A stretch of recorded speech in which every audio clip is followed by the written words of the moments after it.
What's up? This is Treadmill Review Guru. I'm Kaylee, and today I'm breaking down the top ellipticals for your home this year.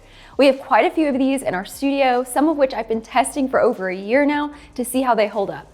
A few are so new that we haven't had the chance to get them in, but we're super excited about what they have to offer, either as updates to models we love or new innovations that you don't want to miss.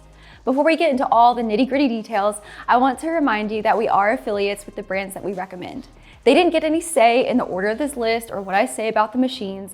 All that comes from my personal experience as a fitness professional and what I understand you guys want out of an elliptical. So just know that we earn a commission on these ellipticals if you choose to purchase one using our link, but it won't increase the price for you. And if you have any questions as we go along, leave me a comment. I'll do my best to assist you with your elliptical shopping.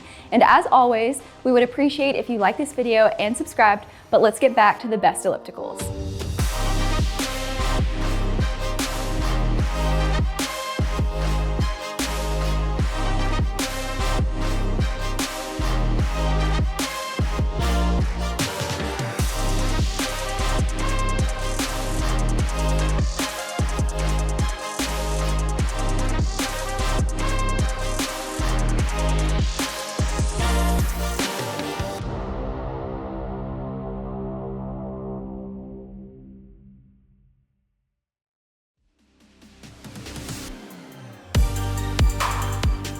Our best elliptical for this year is the NordicTrack X16 elliptical. It's got an instantaneously variable stride and feels even sturdier than NordicTrack's previous free stride trainers. The X16 is 58.5 inches long by 29.5 inches wide and 74 inches tall. However, because this elliptical stride can reach up to 32 inches long, you need about 1.5 feet of extra space in front of the elliptical and behind it to avoid hitting the pedals against anything as you train.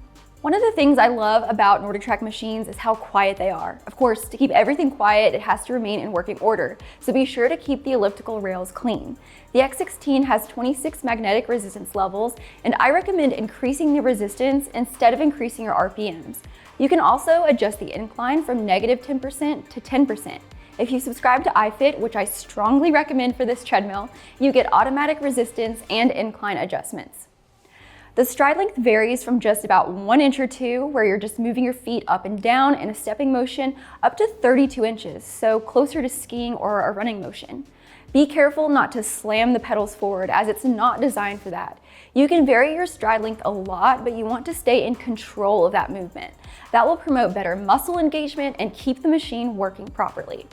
Don't worry about achy feet on the X16. The pedals are large and cushioned and should have plenty of room to accommodate just about any athletic shoe. There are moving handles on this elliptical, but not stationary handles, so be careful when getting onto this one. It takes a little balancing so you don't have something as easy to grip onto as you're getting on. The handles are comfortable and have buttons to make incline and resistance adjustments. The X16 has a 16-inch touchscreen and it's for HIIT. If you want subscription training content, this elliptical has some of the best HIIT features, outdoor workouts, and a few studio classes that follow a trainer. The outdoor classes are beautiful and entertaining. You can also log into your Netflix or Spotify account with HIIT. Definitely check out a review of the X16 for more HIIT details, but if you're looking for an elliptical without a subscription, don't worry, that's coming up. The Sol E95 is the best elliptical for bad knees, and we picked it because of its adjustable pedals. And it's also endorsed by my parents, who've had an older model of this elliptical for close to 15 years. It's been updated a lot over the years, so let's see what this model has to offer. So this elliptical is a whopping 83 inches long, 34 inches wide, and 70 inches tall. It's one of the largest on this list, but that makes it very sturdy. It has a 400-pound weight capacity and weighs 242 pounds itself. I can still move it around, but I recommend finding it a permanent location if you can. The E95 has 20 magnetic resistance levels, which are definitely challenging enough at their hardest and gentle enough at their lowest resistance. It also inclines through 20 levels, but there's no decline, aka downhill option. The flywheel is 27 pounds, so it feels smooth to pedal. The stride length is not adjustable, but the pedal angle is. It's a little more difficult to adjust than some of the other elliptical pedals because the dial is a little harder to turn, but it gives you more adjustment options and feels more stable. No foot soreness with this machine, thankfully. The handles are nice and you have multiple grip options as well as controls for the resistance and incline on them. However, out of the ellipticals and soles lineup, I think the E95 is best for taller users. The handle range of motion feels larger than the E35 and E25, so for someone who's a little shorter, like me, those ellipticals might feel more comfortable. I can use this elliptical, but I make sure to keep my hands low on the handles so that I don't get too much twisting or strain in my back. All right, so if you cringe when a subscription service is mentioned, this elliptical might be more your style. The Soul Plus training classes are included with your purchase of the elliptical, so you can watch trainer-led classes on the 13-inch touchscreen. There are onboard workouts and also tons of entertainment apps to watch that you don't need an additional subscription to access. It's a great option if you want apps and connectivity without paying more. I gave the Boflex Max Trainer M6 the award of Best Elliptical for small spaces because it delivers one of the best workouts in the smallest space. The dimensions of the Max Trainer M6 are 46 inches long, 26 inches wide, and 64.2 inches tall. It weighs only 136 pounds, which should allow you to move it around fairly easily, though all ellipticals can be difficult to move because of the awkward dimensions and moving parts, so be careful. Most of the ellipticals on this list have magnetic resistance, and while the M6 does too, it also has a fan. It has an interesting combination of air and magnetic resistance, resulting in 16 levels of resistance. It's pretty cool, but keep in mind that air resistance makes this elliptical a little noisier than others, but not bad at all. The Max Trainer M6 has a short stride that moves more vertically than horizontally, so think stair stepper rather than traditional elliptical. The stride length, or rather height, is appropriate for most users.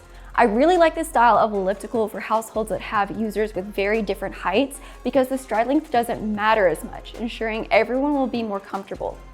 The pedals feel different underfoot as the angle changes as they move up and down, but you get used to it quickly, and I find it more comfortable than traditional ellipticals overall. There are multiple handle options on the Boflex Max Trainer M6. You have stationary handles and moving handles with 2 different grips. These handles let you push or pull the M6. So with this elliptical, you can either train with Boflex's Journey app or you can just use the manual mode and onboard programs. Journey also provides access to a few workouts without a membership, but if you want more trainer-led workouts and structured scenic workouts, you should subscribe. It's entirely optional, but a cool feature to have. The M6 doesn't have a touchscreen, so you can use your own device and the built-in device rack on the console. It wasn't hard to know what award to give to the Proor Sport elliptical. It's $5.99 last time I checked. It's much more affordable than most of the ellipticals on this list. It's also pretty slim at 25.5 inches wide, and it's 59.1 inches long and 61.4 inches tall. It weighs 135 pounds, which is light for an elliptical. It has a 250-pound weight capacity, which is a little low for a fitness machine. We typically expect to see 300 pounds or higher. It also has only a 5-year warranty on the frame too, whereas we normally expect 10 years or more. The Proor Sport elliptical has 16 levels of magnetic resistance applied to its 16-pound flywheel. Both are lower numbers than we normally expect, so just keep this in mind with this elliptical that you're getting a little less with the lower price. Also, this elliptical does not incline, whereas more expensive ellipticals on this list do. If you're looking for an elliptical with a shorter stride, but still with that traditional elliptical movement, this one is a good option. It's only 16 inches long. The pedals are large and cushioned. You get 2 grip options with both stationary and moving handles, so this elliptical should work for most people, even with its short stride. One of the Proor Sport elliptical's biggest limitations, or perhaps the benefit, is its console and training content. You may or may not know that HIIT is the training service on Proor equipment. It's subscription-based, but since there's no touchscreen on this elliptical, you can access HIIT on your phone, tablet, or TV. You don't have to subscribe to HIIT if you don't want to, but there are no onboard training programs outside of just training in manual mode. It's great if you want HIIT, and if you don't, you can still use the tablet rack to stream other training content and entertainment. The NordicTrack Step Climber XL is my pick for the best elliptical for HIIT workouts. As the name of this one suggests, it's not a traditional elliptical. It has a stair climber design, so more of a vertical elliptical stepping motion. I'm really excited about this one because it's basically built on the blueprint of one of my favorites, the now discontinued Proor Pro HIIT H14. The XL measures 51.3 inches long by 31.4 inches wide and 65.5 inches tall. It's a bit shorter than most traditional ellipticals, and since the pedals don't extend very far forward or backward, it doesn't take up as much space. It weighs 222 pounds, so it's pretty heavy, and an elliptical like this one is kind of awkward to move. I recommend finding it a permanent place if possible, or at most rolling it in and out of a corner or something for training so you don't have to move it far. As for resistance, there are 22 magnetic resistance levels, similar to other ellipticals that use more of this stair-stepper motion. The XL should deliver the same intense workout, which is why it's such a great option for HIIT workouts. The stride is more vertical, so only an inch or two long. The pedals are cushioned, which helps to reduce any foot soreness. They're not adjustable though. So the XL has two sets of handles, a set of moving handles with multiple grip options, and narrower stationary handles. They should be comfortable for most people. Now, we have a few iFit compatible ellipticals on this list, and the XL is another example. iFit is a $39 per month subscription with up to 5 profiles, so the whole family can train with just one membership. iFit is known for their outdoor training classes that are led by a trainer and automatically adjust the elliptical resistance. The XL does not have inclines, so sometimes the trainer's cues may not be relevant to you. I also think iFit could use some more elliptical specific classes, though you can follow all of the treadmill classes on the XL, so you do have a ton of content to choose from. Overall, I recommend the XL for anyone who wants to subscribe to iFit and do some HIIT workouts on their elliptical. The Boflex Max trainer on this list is a good alternative if you don't want a subscription. The Sol E25 is one of my favorite traditional ellipticals for petite users. I'm only 5'4", and sometimes ellipticals strain my back or arms because the handle range of motion is just too large. The E25 has a more comfortable stride and handle motion for shorter users because of its more compact size. It's 70 inches long, 24 inches wide, and 70 inches tall. That's still a pretty big machine compared to some of the others on this list, but if you compare it to the Sol E95, you'll see the difference. It's over a foot shorter in length and 10 inches narrower. The E25 has 20 magnetic resistance levels and 20 levels of incline. No decline though, so no downhill training on this one. Even though it's a smaller machine compared to Sol's other ellipticals, it's still challenging to use at those higher levels, but the easier levels aren't too difficult if you need something lighter. The stride length is about 20 inches and it's not adjustable. It feels pretty comfortable to me. The pedals are also not adjustable, but I don't have any pain when training on the E25, even though the cushioning is not as plush as some of the other ellipticals on this list, like the NordicTrack Airglide 14i, for instance. The E25 pedals are textured so your feet don't slide around. The handles on the E25 are simpler than most on this list, but there are both stationary and moving handles. The moving handles have resistance and incline controls. The stationary handles have EKG pulse grips. Again, what I really like about this elliptical is the handle range of motion. I don't feel like I have to overly twist and strain my back to move them through their full range of motion, so it's a great option if you have shorter arms or are shorter like me. The E25 doesn't have a touchscreen, but it has other great features like a tablet rack and Bluetooth connectivity to the Sol Plus app, which is free with Sol machines.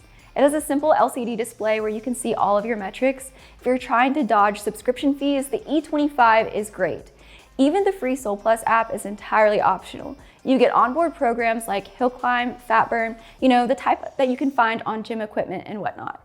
This is a great elliptical for someone of shorter stature, though taller users can certainly use it. It's also perfect for any of you who want a simpler, straightforward workout format. The NordicTrack Airglide 14i is our best front drive elliptical. That just means that the flywheel is located at the front of the elliptical. Many of the ellipticals on this list are front drive, but the Airglide 14i has one, that more traditional horizontal elliptical path, and two, pretty heavy resistance. This elliptical is meant for someone who uses the elliptical as their primary form of cardio training, not cross training. It's challenging enough to be your main cardio. Not that others on this list can't be, but the Airglide 14i is even better. But first things first, it's 69 inches long, 25 inches wide, and 71 inches tall. It weighs 244 pounds as it comes shipped in the box, but lighter of course on its own. I recommend finding a dedicated space for this elliptical, even though it has transport wheels and a handle which you can use to move it around. The Airglide 14i has magnetic resistance that operates very quietly. There are 26 levels of resistance, and I must say that ours was actually too hard initially. We had the magnets reset to sit further from the flywheel at the lower levels because this is one challenging machine. If you want something intense, it's great for that, but if you need something a little easier, keep in mind that changing the distance of those magnets is an option. The closer the magnets are to the flywheel, the harder the resistance becomes. The different levels move the magnets closer or further from the flywheel to slow it down. The Airglide 14i has a -5% to 15% incline range too. The pedals are well cushioned with an adjustable angle. There are 3 angles, and I think this is enough to find the right positioning for your feet. Then the stride length is about 18 inches.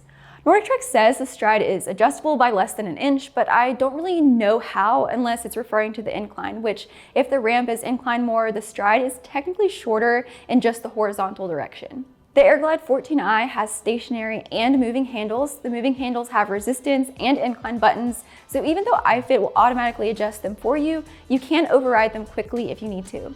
I also like the stationary handles since you can target your legs more if you want to, and the NordicTrack X16 elliptical doesn't have them. As a NordicTrack machine, this elliptical also has a touchscreen with iFit loaded onto it. You need a membership and Wi-Fi connection to unlock all of the trainer-led classes, entertainment apps, and custom workout options. It's usable without a membership, but the features available on the 14-inch touchscreen are pretty limited. You can just train in manual mode, or you can make a free account and access a few onboard workouts and featured iFit classes. The Soul E35 earned the award for Best Elliptical for Home Use because it's the perfect compromise between the Soul E95 and E25. It's in between the 2 sizes, which makes it good for both tall and shorter exercisers. The console is also more high-tech like the E95, but the elliptical is less expensive, which is great. The E35 is 74 inches long, 31 inches wide, and 70 inches tall. It weighs 211 pounds, so heavy, but it does have wheels and a handle to help you move it around if you have to. It's got 20 levels of magnetic resistance and 20 levels of incline. This range is plenty for a difficult workout, but the easiest levels are also light enough for an easier session. One thing to know about ellipticals is that the resistance and difficulty generally don't change when the incline changes. It just targets different muscles more intensely depending on the angle. The pedals are adjustable, so you can see which of the 3 positions are most comfortable for you. I only wanted to include ellipticals on this list that address the elliptical foot soreness issue, and like the rest, this one feels comfortable. The stride length is 20 inches and should feel comfortable for most exercisers. I really like the handles on the E35. There are more grip options than on the E25, and it feels comfortable. I prefer to keep my hands on the lowest grip position because it's more comfortable to me as a shorter person than the highest options, which may be better if you're taller. If I use the higher ones, I get a bit of a twinge in my back, so be mindful of that if you're my height, 5'4" or shorter. I like having a touchscreen on the ellipticals, so I like this console a bit better than the E25. There's no subscription required, which I also love. You can access training and entertainment apps on the E35. There are also plenty of onboard training programs, which include trainer-led videos from Soul Plus. I recommend this elliptical for anyone who is trying to find the middle ground between a larger and smaller machine and subscription and no subscription. It fits right in the middle there. If you're still here, I'm going to go over why we covered what we covered in this video and other things you might want to learn about an elliptical as you shop. Starting with dimensions, this is really important for an elliptical because you want to make sure you have enough room for these machines. You can't fold them up like you can a treadmill. It's also not super realistic to move an elliptical around daily, at least not for most people. Take it from me, I have to move heavy fitness equipment a lot and it's a pain. You also want to consider the moving pedals and handles on an elliptical, so you want to provide additional space around the elliptical to keep these from knocking into anything. The next thing is the training capabilities and resistance. All but one elliptical on this list uses magnetic resistance exclusively. This type of resistance is pretty standard on ellipticals, so the biggest thing you'll have to consider is the difficulty of the resistance and how many levels of resistance a machine has. Additionally, does it have automatic resistance adjustments with training programs, or do you have to control it manually? If it's manual, how easy is it to make these adjustments? Are there buttons on the handles? Some ellipticals also have incline, so you should decide if this is a feature you would like to have. It doesn't feel as essential to me as incline on a treadmill, but it's a nice feature to have. Next is the stride length as well as the pedals. You want to consider the type of stride. Is it more horizontal, like a traditional elliptical, or vertical, kind of like a stepper? If you're shorter, you might like a shorter stride length, while taller users might like a longer stride. If you aren't sure what you need or have multiple users in your household to accommodate, an adjustable stride might be preferable. As for the pedals, I like cushion pedals. Adjustable pedal angles are also nice because they let you find the right positioning for your feet, reducing foot numbness and soreness. Of course, we can't forget about the handles. I find the handle range of motion to be even more important to my comfort than the stride length. If the handle movement is too much, then my back or my arms hurt. I like handles with low grip options for shorter users and higher grip options for taller users. The more options the elliptical has, the more likely you are to find what works for you. The other most important part of the elliptical handles is whether the machine has both moving and stationary handles. The moving handles allow you to get an upper body workout in, but stationary handles are really helpful for getting on and off the elliptical. Then there's also the console and content on the console. Subscriptions are very divisive, so it's important to consider whether you want to subscribe to a subscription platform or not. They can be fun for adding fresh training content to your elliptical, but if you decide to cancel in the future, you may be left with limited features. Some ellipticals don't require subscriptions at all and have onboard programs, and I recommend those to anyone who is wary about subscribing. Other features you should consider that we didn't have time for in this video is the weight capacity, warranty length, other console features like Bluetooth, speakers, and a fan, and what ceiling height you might need. You can find all that information and more in our video and written reviews on these individual machines. Check the description box for links to the product pages for each machine and for our written best list, where you can also check out our full review on each machine. That is it for our best ellipticals list. We chose the NordicTrack X16 as the best, but I think the Sol E95 is a close runner-up. If you have any questions about any of these ellipticals, feel free to leave me a comment and I'll do my best to answer you. Best of luck on your elliptical shopping. I'm Kaylee and this is Treadmill Review Guru. Thank you for watching and I'll catch you next time.